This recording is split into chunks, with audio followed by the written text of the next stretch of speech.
जय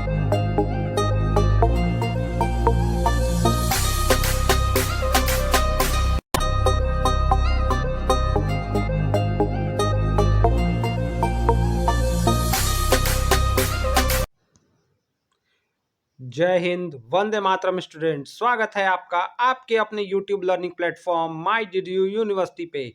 मैं आपका एजुकेटर शुभम आज आपके लिए लेकर अवेलेबल हूँ स्टूडेंट, जिसकी वीडियो की डिमांड इतनी ज़्यादा हो रही थी कि हमारे पास ये पेपर अवेलेबल नहीं था, फिर भी हमने आपके लिए इस पेपर को सम हाउ अरेंज किया है।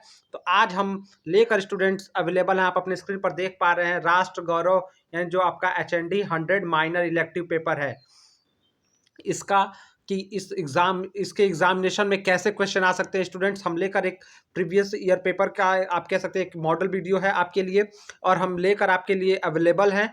तो आज हम इस वीडियो में जानेंगे कि जो आपका HND 100 है स्टूडेंट, इसमें आपके कैसे क्वेश्चन आएंगे। ये जो आपका राष्ट्र गौरव का पेपर है, और इसमें आप कैसे अपनी तैयारी को अच्छे से कर सकते हैं ताकि आने वाले एग्जामिनेशंस में आप बहुत अच्छा स्कोर कर सकते हैं। तो बिना टाइम वेस्ट किए आपको ले चलते हैं क्वेश्चन की तरफ। इससे पहले स्टूडेंट्स आपसे रिक्वेस्ट है कि आप हमारे चैनल पर नए हैं तो चैनल को सब्सक्राइब कर दीजिएगा, फ्रेंड्स से वीडियो को शेयर कर दीजिएगा ताकि ज़्यादा से ज़्यादा स्टूडेंट्स को इसका लाभ मिल सके। हम बहुत मेहनत करके आपके लिए वीडियोज़ प्रिपेयर करते हैं, तो इसके लिए एक लाइक सब्सक्राइब तो बनता है स्टूडेंट्स। चलते हैं क्वेश्चन की तरफ और देखते हैं कैसे क्वेश्चन आ सकते हैं आपके एग्जामिनेशंस में। तो देखिए, पहला क्वेश्चन हम देख लेते हैं।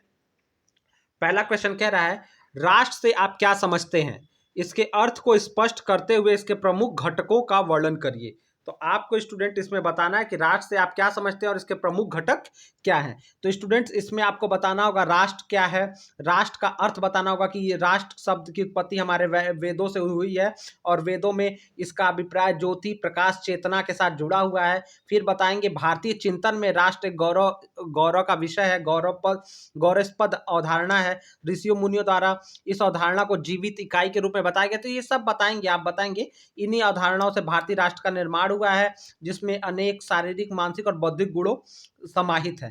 ये सब बताएंगे कि वेदों में इसको भूमि माता जननी के रूप में स्वीकार किया गया है राष्ट्र को, इसीलिए हमारे वहाँ भारत माता का कॉन्सेप्ट है। ठीक है, ये सब बताने के बाद राष्ट्र के आप घटक बता दीजिएगा।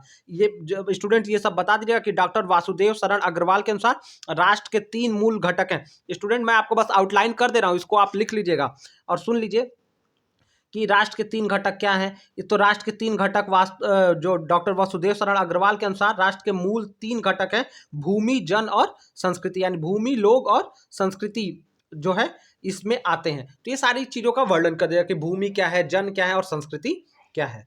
दूसरा क्वेश्चन स्टूडेंट हम चलते हैं और देखते हैं कि क्या दूसरा क्वेश्चन आया था।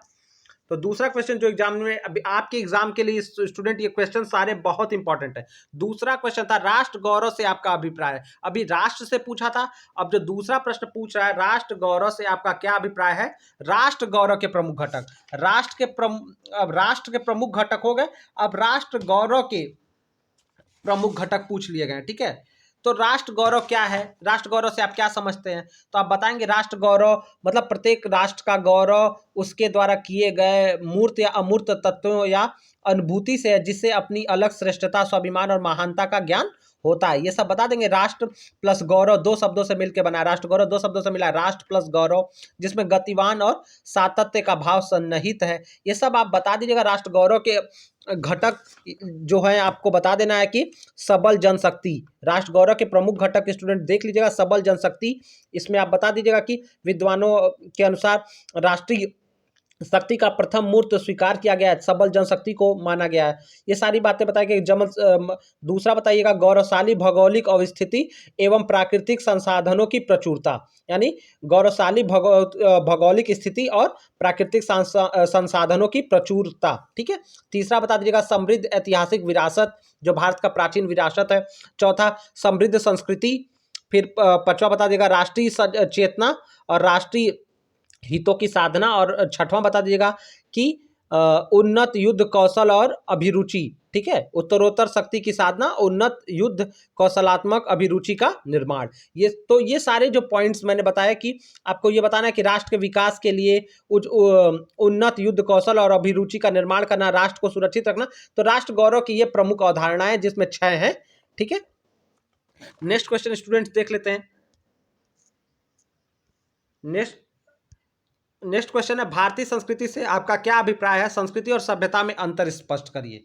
तो ये आपका थर्ड क्वेश्चन है कि भारतीय संस्कृति से आप क्या समझते हैं और संस्कृति और सभ्यता में अंतर स्पष्ट करिए। तो ये क्वेश्चन बहुत अच्छा है स्टूडेंट, बहुत अच्छा क्वेश्चन है, आपके सिलेबस के अकॉर्डिंग भी है। तो इसमें स्टूडेंट भारतीय संस्कृति के बारे में आप बता दीजिएगा कि संस्कृति शब्द का निर्माण कैसे हुआ है। संस्कृति शब्द की उत्पत्ति संस्कृत भाषा के सम उपसर्ग पूर्ण क्रिय धातु से हुई है। ठीक है, तो सम उपसर्ग लगा है और कृत धातु से ये बना है, जिसका तात्पर्य है परिशुद्धि।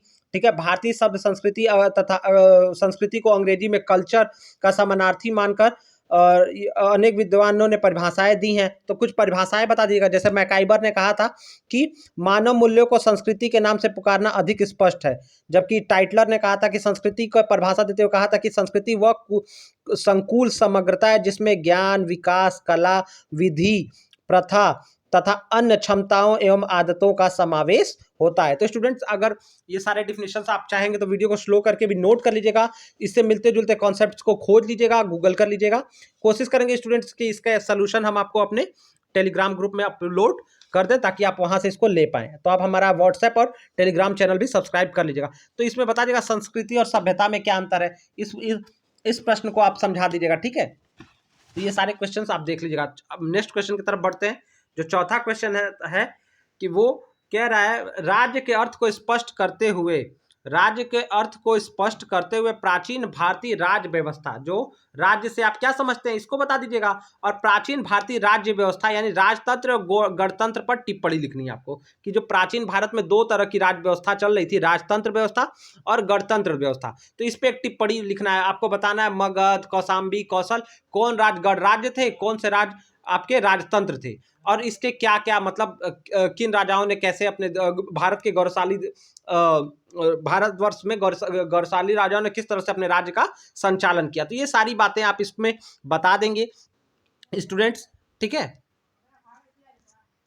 और चलिए नेक्स्ट क्वेश्चन पे देख लेते हैं। अगला क्वेश्चन देख लेते हैं। अगला क्वेश्चन कह रहा है, भारतीय संगीत एवं ललित कला की महत्वता पर प्रकाश डालिए। तो नेक्स्ट क्वेश्चन कह रहा है, भारतीय संगीत एवं ललित कला की महत्वता पर प्रकाश डालिए। तो स्टूडेंट, भारतीय संगीत और ललित कला की महत्वता पर प्रकाश डालते हुए आप वेदों से शुरू करेंगे। वेदों के बारे में बताते हुए आप बताएंगे कि जैसे संगीत का मानव के जीवन में क्या स्थान है, ये सारी बातों को चित्रण करते हुए जैसे आप बता देंगे कि भारतीय संगीत और ललित कलाएं यानी संगीत कला, चित्रकारी, मूर्ति कला, इन सब चीज़ों का आपका वर्णन करना है। तो थोड़ी थोड़ी बातें सब विषयों के अनुरूप होनी चाहिए कि, तो आपको पता है वेद में जो हमारा साम वेद है वो संगीत का वेद है, संगीत युक्त वेद है। इसमें मंत्रों का पाठ संगीतमय होता था तथा ऋग्वेद में विभिन्न प्रकार के वाद्य यंत्रों का उल्लेख मिलता है, जैसे वाण, करकरी, मरगर, अघाटी, वीणा, शंख, नाड़ी। सिंधु घाटी में भी अनेक प्रकार के जो यंत्र प्राप्त हुए हैं। फिर आप बता सकते हैं वास्तु, मूर्ति, संगीत के अवशेष जो आपके सिंधु घाटी सभ्यता में मिले हुए। तो इस तरह से हमारी संस्कृति पहले से बहुत रिच रही है, जो कह सकते हैं धनी रही है इस मामले में भारत के। फिर आप अनेक महान संगीतज्ञ जैसे आपने तानसेन, बैजू बावरा, इन सब लोगों के बारे में अभी आप बात कर सकते हैं, किसने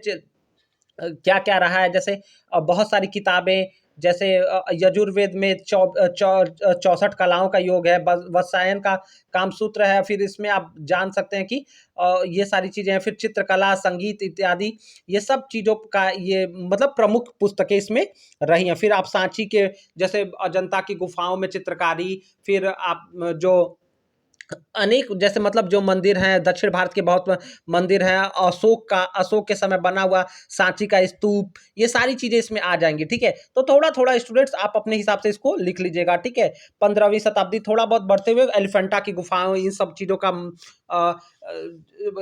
जैन मंदिर या बहुत सारे जैसे जो है मंदिर हमारे संस्कृति सभ्यता की, और उसमें की गई नक्काशी हमारे धनी जो है भारतीय ललित कला और इन सब चीज़ों को दिखाती हैं। तो इसमें ये सब चीजें आप बता सकते हैं। ठीक है,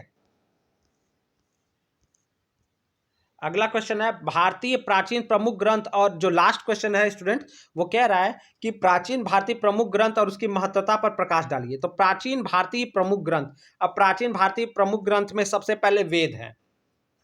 दुनिया की सबसे पहली जो संगठित पुस्तकें हैं वो क्या है? वेद हैं। जो क्या कहा जाता है कि दुनिया जब घुटनों के बल चल रही थी तब हमारे पास वेद थे। दुनिया के पास और धर्मों के पास बस कुछ, जो मैं कहना चाहूंगा कि कुछ एक किताबें थी, तो भारत के पास ज्ञान का भंडार था। बहुत सारे दर्शन, बहुत सारे उपनिषद, बहुत सारे वेद, चारों वेद, बहुत सारी किताबें, तो बहुत सारी किताबें यहाँ थी। यहाँ बस तो ये इसीलिए कहा गया कि दुनिया जब घुटनों के बल चल रही थी तो भारत में एक विकसित सभ्यता थी। तो इसमें आप पहले वेदों के बारे में बात कर देंगे, वेदों के बाद रामायण, महाभारत, इन सारे प्रमुख ग्रंथों की बात आप करें। गीता, ये भारत के प्रमुख ग्रंथ हैं, इनका क्या महत्व है, ये जीवन जीने का कैसे संदेश देते हैं, तो ये सारे चीजों को आप इसमें समाहित कर लेंगे।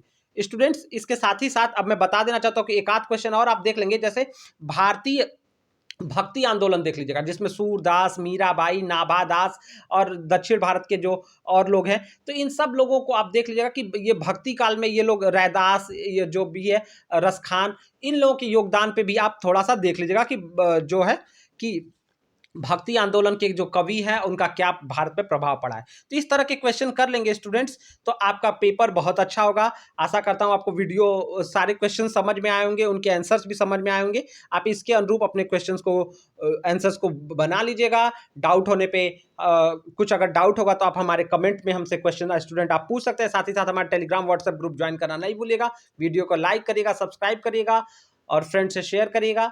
मिलते हैं नेक्स्ट वीडियो में स्टूडेंट्स, तब तक अपना बहुत ख्याल रखिए। आपको एग्जाम्स के लिए गुड लक।